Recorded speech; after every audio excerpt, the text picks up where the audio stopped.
एक पत्नी ने एक ऐसी साजिश रच डाली जिसमें 20 लाख रुपए का बीमा का लालच था और पति की हत्या भी हो जाती है और आशिक के साथ मौज मस्ती करने का मौका भी मिल जाता है।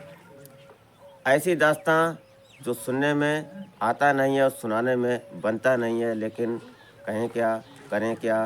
होता ये है कि ज़माना बेढंग का है और कुछ बातें अजीब हो जाती हैं। एक महिला ने इस तरह से षड्यंत्र रच डाला जो पति की मौत भी हो जाती है और 20 लाख का बीमा और पति की आशिकी उसके सिर पर इस प्रकार भूत सवार था कि सारा नशा हिरन हो गया जब पुलिस ने उसको अपनी कस्टडी में लिया।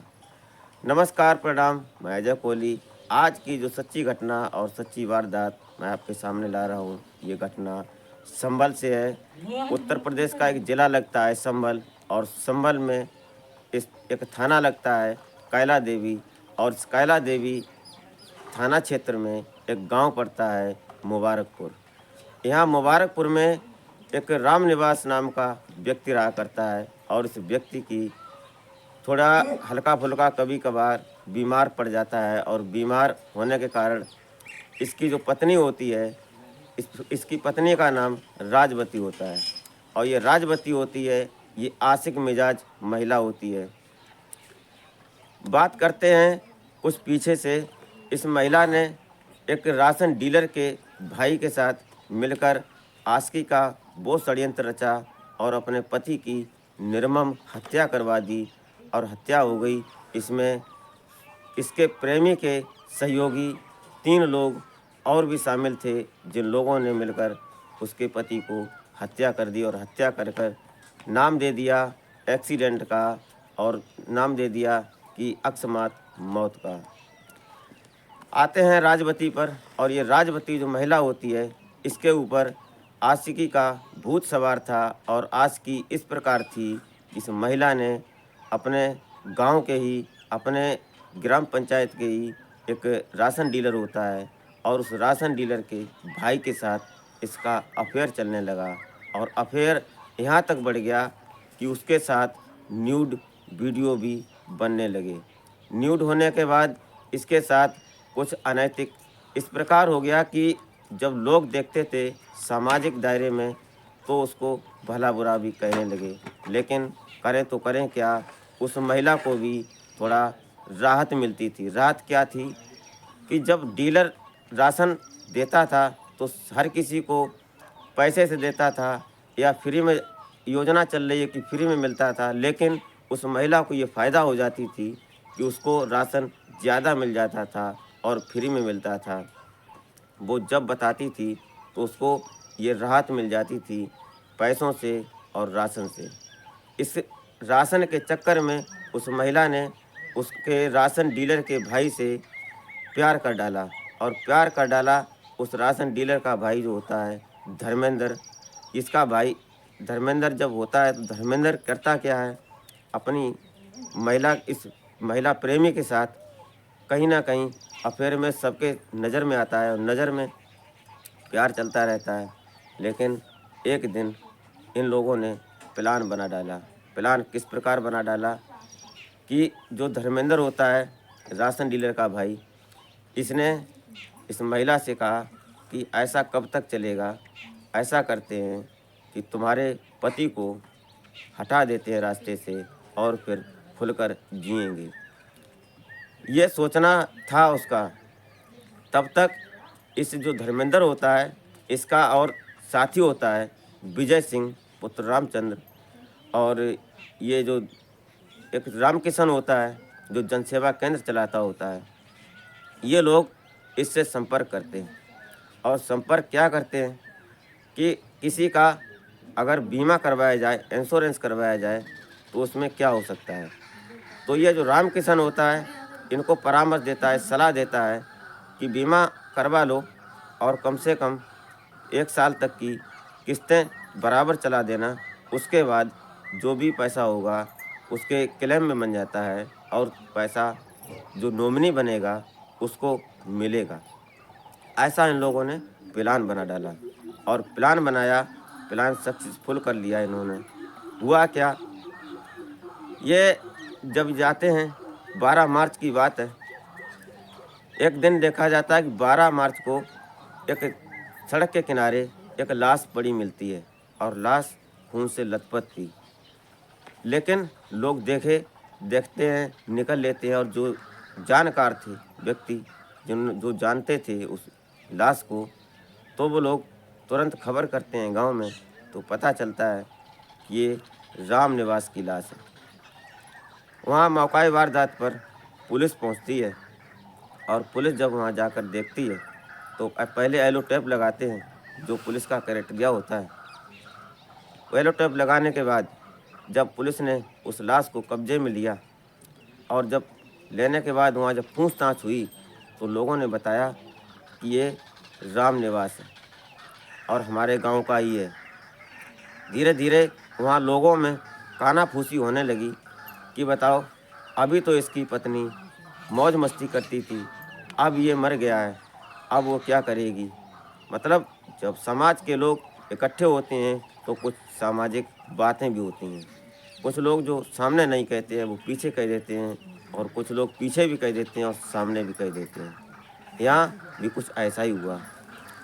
जब यहाँ सब बातें होने लगीं, बातें होती थीं, तो पुलिस जब सबसे पूछताछ करती है तो कुछ लोगों ने कहा कि ऐसे ऐसे इस महिला के किसी और के साथ अनैतिक संबंध भी हैं। बस यहाँ से पुलिस को एक क्लू मिल गया। क्लू ये मिल गया कि ये महिला आशिक मिजाज महिला है।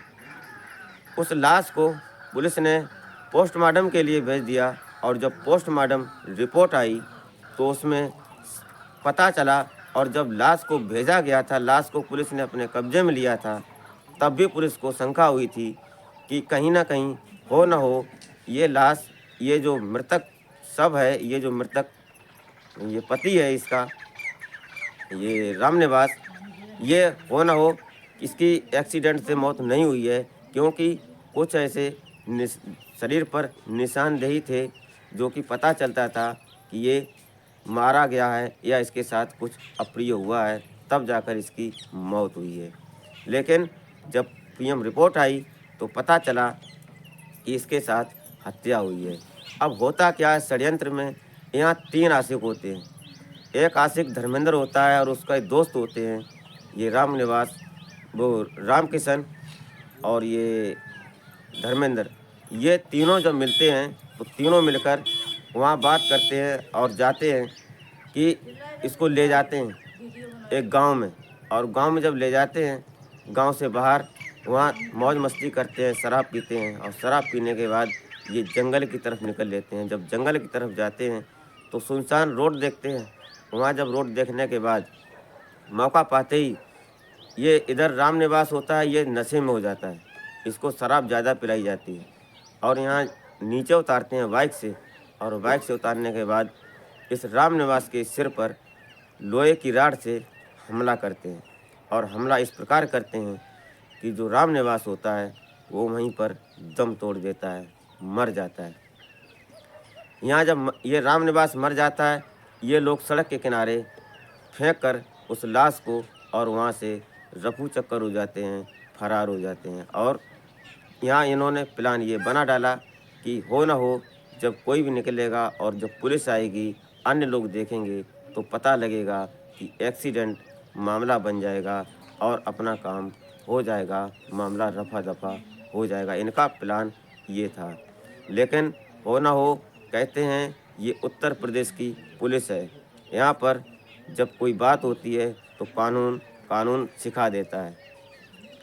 इन्होंने ये नहीं समझा कि सातिर कितना भी बन जाए अपराधी, लेकिन उसका सातिराना अंदाज नहीं चलता है और पुलिस की नज़र में जब आएगी बात तो कहीं ना कहीं ये पकड़े जाएंगे। लेकिन तब तक होता क्या है, यहाँ जब पीएम रिपोर्ट आई तो पता चला कि इसकी संदिग्ध परिस्थितियों में मौत हुई है, इसके ऊपर हमला किया गया है। तो देखते हैं कि जब ये इनकी पत्नी जो राजवती होती है, इसको जब पुलिस ने अपनी कस्टडी में लिया तो इसने फिर परत दर परत, पॉइंट टू पॉइंट नाम बताए। इसमें धर्मेंद्र, विजय सिंह पुत्र रामचंद्र होता है और ये धर्मेंद्र होता है और एक राम किशन होता है जो जन सेवा केंद्र चलाता है। और ये जन सेवा केंद्र चलाता है, इसने इसका 20 लाख का बीमा करवाया था। और 20 लाख का बीमा प्लान ये था कि जब ये मर जाएगा तो नॉमिनी राजवती होगी और आशिक धर्मेंद्र होगा जो राशन डीलर का भाई होता है। यहाँ पर ये प्लान था इनका। और ये जब ये मर जाएगा तो नॉमिनी को पूरा पैसा मिलेगा और पूरा पैसा जब मिल जाएगा तो हम लोग फिर मौज मस्ती करेंगे। इनका प्लान ये था, लेकिन यहाँ प्लान कानून का चल गया। और कानून का जब डंडा चला, जब ये राजवती पुलिस की कस्टडी में आई तो इसने फिर पॉइंट टू पॉइंट सारी बात कबूल कर ली। इसने बता दिया कि ऐसे करके हमारे और हमारे आशिकों ने और हमने अपने पति को मार दिया है। आज तीनों आरोपी पुलिस की कस्टडी में हैं, जेल में हैं। यहाँ इस केस की निगरानी कर रहे थे एसपी साहब कुलदीप सिंह गुनावत जी होते हैं। इन्होंने बखूबी अपना काम निभाया और सारे अपराधियों को जेल की सलाखों के पीछे कर दिया। और कर क्या दिया, इसी को कहते हैं उत्तर प्रदेश की पुलिस। यहाँ अपराधी कितना भी शातिर क्यों ना हो, लेकिन शातिराना अंदाज नहीं चलता है। हुआ यही कि आज तीनों आरोपी जेल में हैं और वहाँ पर आशिकी का सारा भूत रफू चक्कर हो गया है। आज की जो सच्ची घटना और आज की वारदात आप तक लाने का मेरा मकसद आपको हैरान परेशान करना नहीं होता है, आप तक संदेश पहुंचाना होता है। तो मिलते हैं फिर नेक्स्ट वीडियो में, तब तक के लिए जय हिंद।